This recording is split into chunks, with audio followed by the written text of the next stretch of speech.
Oi, gente, bom dia, boa tarde, boa noite. Para quem não me conhece, eu sou a professora Noemi e hoje estou aqui para a gente revisar alguns conteúdos que podem cair na sua prova do concurso de Valparaíso. Vamos começar? Eu trouxe funções da linguagem, acentuação gráfica, dentre outros conteúdos. Iniciando pelas funções da linguagem. Nós temos 6 funções da linguagem. São elas: a função referencial ou denotativa. Segundo, função emotiva ou expressiva.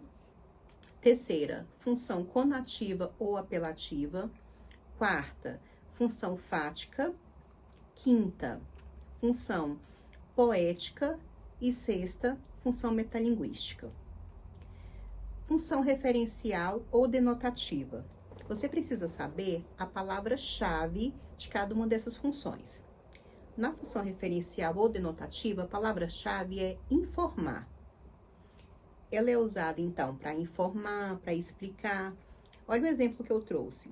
Brasília é a capital do Brasil. Está trazendo uma informação. Então, qual é a função? Informar. Função referencial ou denotativa. Segundo, função emotiva ou expressiva. Essa, você precisa observar que ela vai expressar sentimentos, emoções, opiniões, e ela é marcada pela primeira pessoa. Ela tem também uma marca de subjetividade. Olha o exemplo que eu trouxe. Estou muito feliz com essa conquista.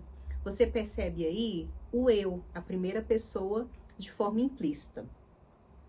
Já na função conativa ou apelativa, o foco está no receptor.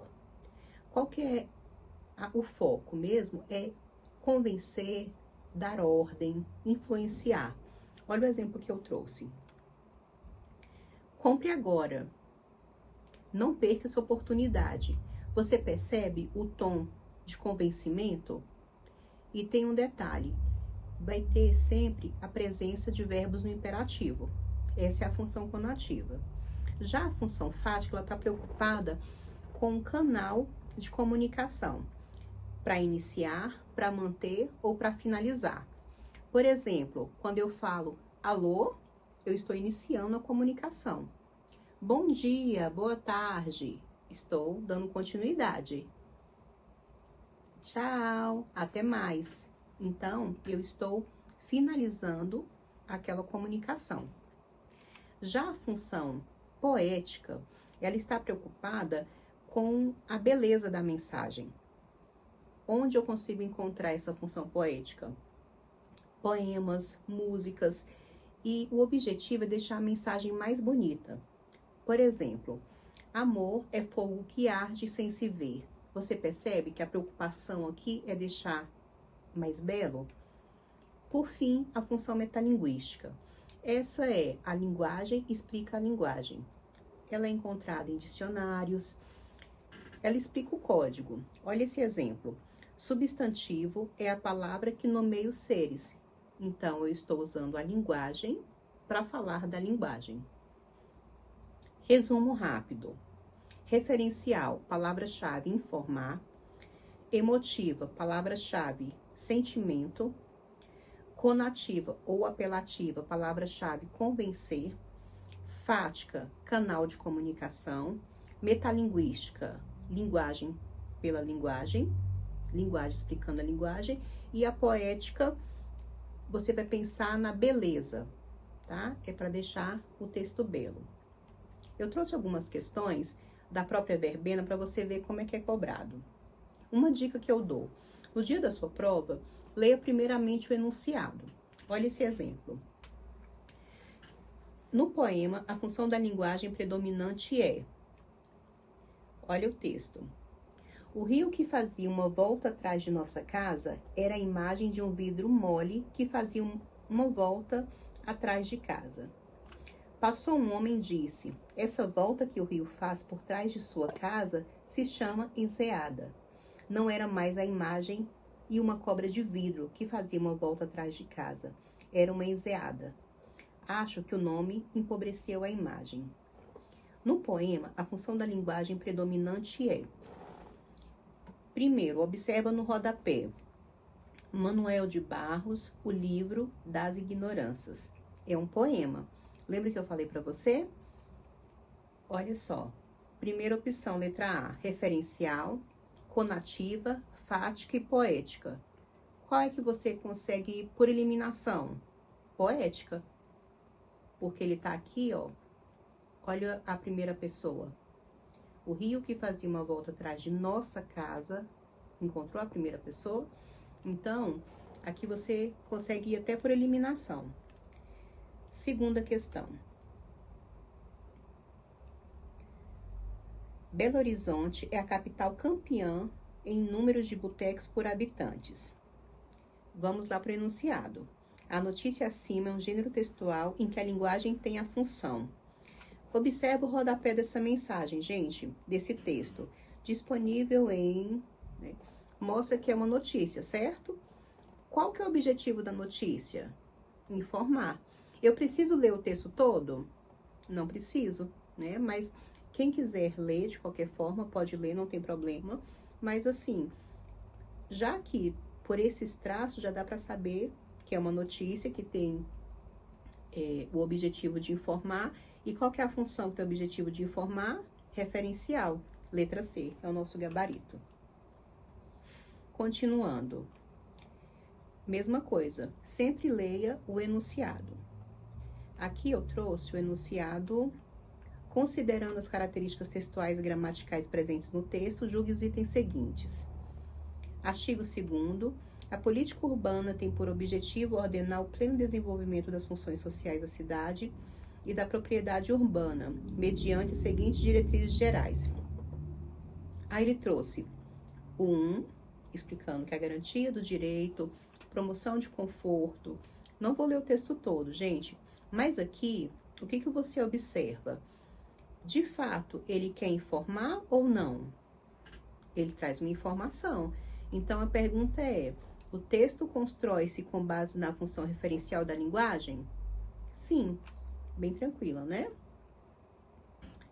O outro conteúdo que eu trouxe é sobre acentuação gráfica, tá? Primeiro, só para esclarecer, nós temos somente 2 acentos, que é o agudo e o circunflexo. O tio, gente, não é acento, ele é uma marca de nasalização, tá?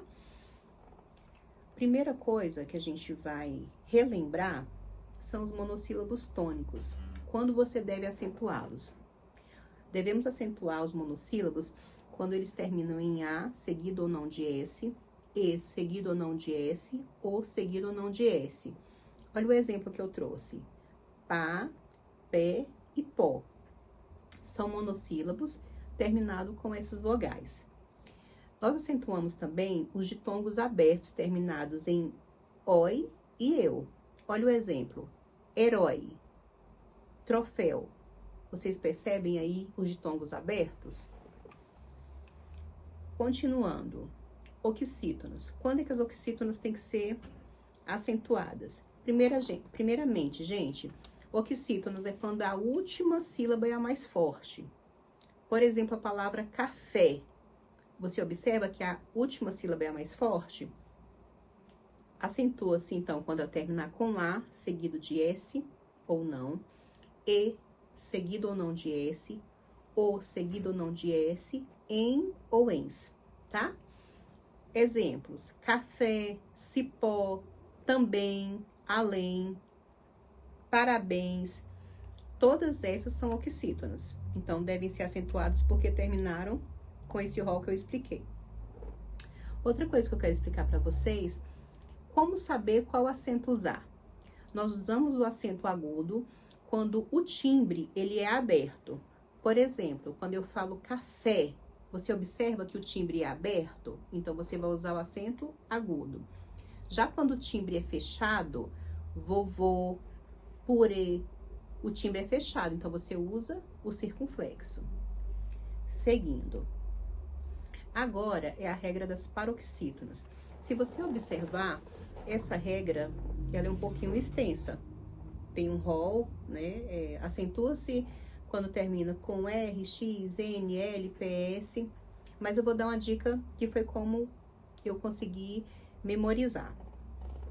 Lembra lá das regras das oxítonas? Quais que você acentua? A, E, O, E e ENS. O que você vai lembrar? Se você acentua lá nas oxítonas, na paroxítona você não pode acentuar. Então, já sei que quando a paroxítona termina com A, E, O, EN e ENS, eu não acentuo, certo? Continuando.